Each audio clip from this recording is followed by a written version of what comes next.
নমস্কাৰ welcome to success wings coaching institute আমাৰ success wings coaching ইনষ্টিটিউটলৈ আপোনালোক সকলোকে স্বাগতম জনাইছো আমাৰ এই কোচিং ইনষ্টিটিউটটো আপোনাৰ বাগদিয়াতে অৱস্থিত ইয়াত প্ৰায় 50টাৰো অধিক ছাত্ৰ-ছাত্ৰীৰ সৈতে আমি পাঠদান আগবঢ়াই আছো আৰু আমাৰ এই কোচিঙত ইংৰাজী বিজ্ঞান আৰু গণিত বিষয়ত পাঠদান কৰোৱা হয় আৰু যিসকল শিক্ষকে এই তিনটা বিষয়ত পাঠদান কৰি আছে তেওঁলোক খুবেই অভিজ্ঞ শিক্ষক লগতে তেওঁলোকৰ 5 বছৰীয়া অভিজ্ঞতা হৈতে তেওঁলোক আমাৰ এই কোচিঙত কৰ্মৰত তো আমি ক'বলৈ বিচাৰো যে মই এতিয়া ইংৰাজী বিষয়ত যিসকল পাঠদান কৰি আছো তেওঁলোককো মই কৈছো আৰু যিসকল ছাত্ৰ-ছাত্ৰীয়ে এতিয়া আগন্তুক মেট্ৰিক পৰীক্ষাৰ কাৰণে প্ৰিপাৰেচন চলাই আছে তেওঁলোককো এই ইংৰাজী বিষয়ৰ ওপৰত অলপ দুই এষাৰ কথা ক'বলৈ লৈছো যিসকল ল'ৰা-ছোৱালীয়ে ইংৰাজী বিষয়টো খুব টান বুলি ভাবে খুব ভয় কৰে খুব দুৰ্বল তেওঁলোকৰ কাৰণেও কৈছো বা যিসকলে ভাল মাৰ্ক লৈ পাছ কৰিম বুলি উদাইছে তেওঁলোককো কৈছো যে প্ৰথমতে কৈ লৈছো যিসকল ল'ৰা-ছোৱালীয়ে ইংৰাজী বিষয়টো খুব ভয় কৰে বা খুব দুৰ্বল তেওঁলোকক লৈ কৈছো যে তেওঁলোকে কি হয় দীঘলীয়া কোৱেশ্চনবিলাক কৰিবলৈ ভয় কৰে নোৱাৰে আৰু সেইসকল ল'ৰা-ছোৱালী কেনেকৈ পাছ কৰিবলৈ অলপ সহজ হ'ব যে তেওঁলোকে গ্ৰামাৰ বিষয়টোত বেছিকৈ গুৰুত্ব দিব লাগিব কাৰণ 100ৰ ভিতৰত 45 মাৰ্কস গ্ৰামাৰ আহে আৰু এই গ্ৰামাৰত যদি 45 মাৰ্কসে শুদ্ধ কৰা হয় তেনেহলে তেওঁ সেই বিষয়টো পাছ কৰি যাব তো সেইকাৰণে আমি আৰম্ভণি পৰা শেষলৈকে আমি গ্ৰামাৰ বস্তুটোক আমি খুব গুৰুত্ব দিব লাগে প্ৰথমতে পাৰ্টস অফ স্পীচৰ পৰা আদি কৰি টেন্সলৈকে নেৰেশ্যনৰ পৰা আদি কৰি ৰিপৰ্ট ৰাইটিংলৈকে আমি সকলোবিলাক যদি খৰচি মাৰি বুজি লওঁ তেতিয়াহ'লে আমি গ্ৰামাৰটোত 45ৰ ভিতৰত 45 পামেই আৰু সেকেন্ডলি আহিব আপোনাৰ লেটাৰ ৰাইটিং এপ্লিকেশন বেসিস এছে ৰাইটিং ৰিপৰ্ট ৰাইটিং এনেকুৱা বিলাকতো আমি কষ্ট কৰিব লাগিব অলপ চাব লাগিব খুব মানুহে এনে খুব টান বুলি ভাবে কিন্তু ইমানো এই বিষয়টো টান নহয় যদি আমি ধুনীয়াকৈ খৰচি মাৰি মন প্ৰতি বুজি লওঁ এই সকলো বিষয়তে আমি সকলো বিলাকতে আমি খুব ধুনীয়াকৈ নিজৰ জ্ঞানখিনি আয়ত্ত কৰিব পাৰিম আৰু গ্ৰামাৰটো এনেকুৱা ইমান সহজ বস্তু যে আমি তাৰ ফৰ্মুলা এবাৰ যদি মনত ৰখাই লওঁ হেতু আৰু কেতিয়াও পাহৰি নাযাওঁ আৰু আমাৰ ইয়াত কোচিঙত খুব ধুনীয়াকৈ সহজ পদ্ধতিত মই গ্ৰামাৰ পঢ়াই আছো আজিলৈকে মোৰ 50টা ল'ৰা-ছোৱালী আছে ক্লাছ 9 আৰু ক্লাছ 10 যিসকলক মই গ্ৰামাৰ পঢ়াই আছো বা টেক্সটো পঢ়াই আছো লগতে তেওঁলোকক সুধো যে তোমালোকে বুজি পাইছানে মই যিটো সহজ পদ্ধতিত বুজাইছো তেওঁলোকে এদিনো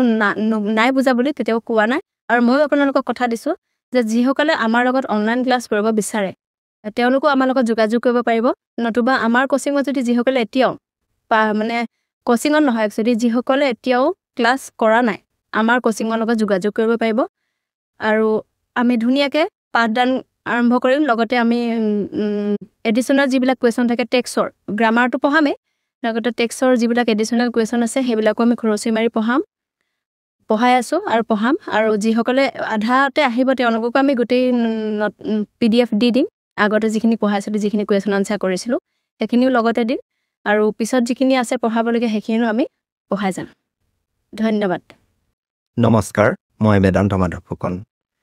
মই এই কোচিং ইনষ্টিটিউটত ছাত্ৰ-ছাত্ৰীসকলক বিজ্ঞান বিষয়ৰ পঢ়াওঁ ইতিমধ্যে আমাৰ ইংৰাজী বিষয়ৰ শিক্ষয়িত্ৰী ৰীমা মেমে আপোনালোকক বিভিন্ন কথা ক'লে মই দুটামান কথা আপোনালোকৰ আগত আলোচনা কৰিব বিচাৰিছো বিশেষকৈ ছাত্ৰ-ছাত্ৰীসকলক ক'ব খোজো যে আমি যেতিয়া পৰীক্ষা এটা এপিয়াৰ হওঁ মানে পৰীক্ষা এটা দিওঁ তোমালোকে যিটো পৰীক্ষা দিবলৈ গৈ আছে HSLC মানে মেট্ৰিক পৰীক্ষা সেই পৰীক্ষাটো দিবলৈ যাওঁতে যেটো তোমালোকে পঢ়া শুনাৰ ক্ষেত্ৰত প্ৰস্তুতি চলাইছা সেই প্ৰস্তুতি চলাওতে বহুতে হয়তো কোনোবাখিনি থমকি ৰৈছে বহুতে বিজ্ঞান বিষয়টো ভাল ধৰণে পঢ়িব জনা নাই বহুতে কম নম্বৰ পাইছে বহুতে ভাল ধৰণে বিষয়টো অধ্যয়ন কৰিব পৰা নাই এতিয়া বিজ্ঞান বিষয়টোত তিনিটা ভাগত বিভক্ত হৈ আছে তোমালোকৰ একেখন কিতাপতে এটা ৰাসায়ন বিজ্ঞান এটা পদাৰ্থ বিজ্ঞান আৰু এটা হৈছে আমাৰ জীৱ বিজ্ঞান এতিয়া গোটেই তিনিটা বিষয় অধ্যয়ন আমি কেনেদৰে কৰিম সেই কথাটো আমি জানিব লাগিব আমি যি ধৰণে ৰাসায়ন বিজ্ঞান পঢ়িম সেই ধৰণে পদাৰ্থ বিজ্ঞান পঢ়িলে নহব আমি যি ধৰণে পদাৰ্থ বিজ্ঞান পঢ়িম সেই ধৰণে আকৌ জীৱ বিজ্ঞান পঢ়িলে নহব গতিকে এই গোটেই তিনিটা পাৰ্টৰ সামঞ্জস্য ৰাখি আমি কেনেদৰে বিজ্ঞান বিষয়টো পঢ়িব পাৰো তাৰ বিষয়ে আমি জনাটো খুব দৰকাৰ আৰু ছাত্ৰ-ছাত্ৰীসকলে সেই কথাটোকে নজনাৰ বাবে বিজ্ঞান বিষয়টো খুব টান পায় আমি ছাত্ৰ ছাত্ৰীসকলক সেই বিষয়ে শিকাম যে কেনেদৰে আমি বিজ্ঞান বিষয়টো সহজ কৰিব পাৰোঁ, কেনেদৰে আমি অংক বিষয়টো সহজ কৰিব পাৰোঁ, আমি তাৰ ওপৰত ছাত্ৰ ছাত্ৰীসকলক গাইড দিওঁ।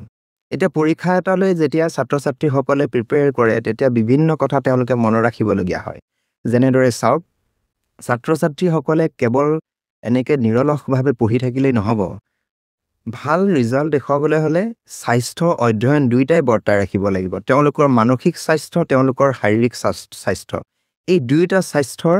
বেলেঞ্চ হৈ থাকিব লাগিব, তেতিয়াহে তেওঁলোকে ভাল ধৰণে পঢ়িব পাৰিব। এই অনুৰোধটো মই অভিভাৱকসকলক কৰিব বিচাৰিম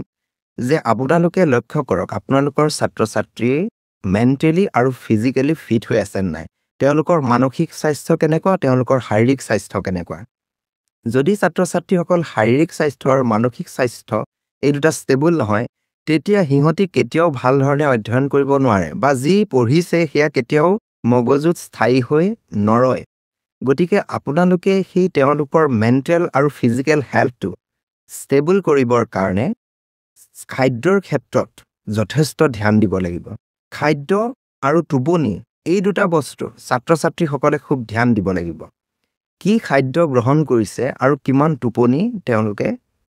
মানে ৰাতি কিমান সময় তেওঁলোক টোপনি গৈছে, এই দুটা বিষয় খুব চেঞ্চিটিভ ছাত্ৰ ছাত্ৰীসকলৰ কাৰণে। খাদ্য যদি যধে মধে তেওঁলোকে গ্ৰহণ কৰি আছে, তেওঁলোকৰ বিভিন্ন ধৰণৰ বেমাৰ হ'ব আৰু সেই বেমাৰবোৰে তেওঁলোকক পঢ়াৰ পৰা বিৰত ৰাখিব। সেইকাৰণে অভিভাৱকসকলে ছাত্ৰ ছাত্ৰীসকলক খাদ্যৰ ক্ষেত্ৰত এখন ৰুটিন দিয়ক। আপোনালোকে ৰাতিপুৱাৰ পৰা গধূলিলৈকে আপোনালোকৰ ল'ৰা ছোৱালীৰ খাদ্যৰ ক্ষেত্ৰত গুৰুত্ব প্ৰদান কৰক। যি টি খাদ্য যদি যধে মধে তেওঁলোকে গ্ৰহণ কৰি থাকে, তেতিয়া তেওঁলোকৰ বিভিন্ন ধৰণৰ বেমাৰ আজাৰ হ'ব আৰু বেমাৰ আজাৰ হ'লে ভালদৰে অধ্যয়ন কৰিব নোৱাৰিব। আৰু খাদ্যই মানসিক শাৰীৰিক দুয়োটা স্বাস্থ্যৰ ষ্টেবল কৰাটো, বেলেঞ্চ কৰাত যথেষ্টখিনি অৰিহণা আগবঢ়ায়, সম্পূৰ্ণ অৰিহণা। যদি শাৰীৰিকভাৱে ছাত্ৰ ছাত্ৰীসকল দুৰ্বল, তেতিয়া মানসিকভাৱেও সবল হ'ব নোৱাৰে। মানসিকভাৱে ছাত্ৰ ছাত্ৰীসকল যদি সবল হ'ব নোৱাৰে, তেতিয়া শাৰীৰিকভাৱেও তেওঁলোক দুৰ্বল। যেনেকৈ উদাহৰণস্বৰূপে যদি কাৰোবাৰ পেটৰ বিষ থাকে, তেতিয়া সেই ছাত্ৰ ছাত্ৰীয়ে সেই পাৰ্টিকুলাৰ মানুহজনৰ মগজুটোৱে ভাল ধৰণে কাম নকৰে। আৰু যদি মূৰৰ বিষ থাকে, তেতিয়া হজম শক্তিটো ভাল হৈ নাথাকে। গতিকে এই দুইটা বস্তু ইণ্টাৰ কানেক্টেড হয়, পেট আৰু মস্তিষ্ক। গতিকে এই দুটা বেলেঞ্চ কৰিবলৈ হ'লে আমি শাৰীৰিক আৰু মানসিক দুইটা স্বাস্থ্যক আমি বৰ্তাই ৰাখিব লাগিব। তাৰ কাৰণে আমি ভাল খাদ্য গ্ৰহণ কৰিব লাগিব, ভাল টোপনি যাব লাগিব,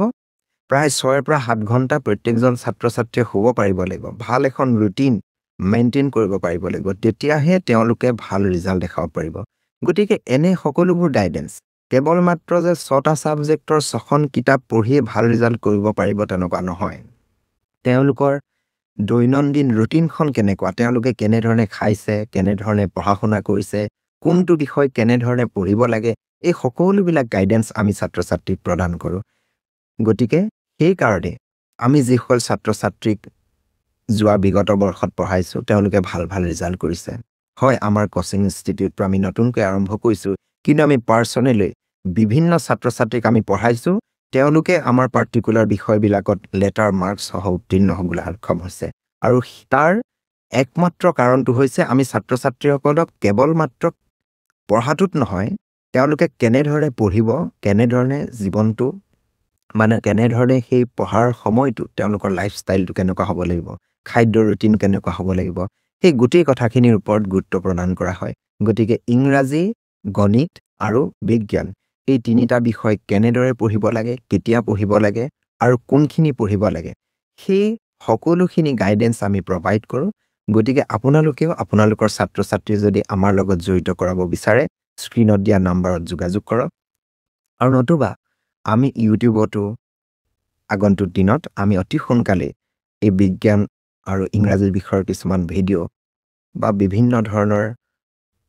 ছাত্ৰ ছাত্ৰীসকলৰ মনোগত হোৱাকৈ বিভিন্ন বিষয়ৰ ওপৰত আলোচনা দাঙি ধৰিম। গতিকে আপোনালোকে আমাৰ এই ইউটিউব চেনেলটো ছাবস্ক্ৰাইব কৰিব আৰু লগতে আমাৰ ছাকচেছ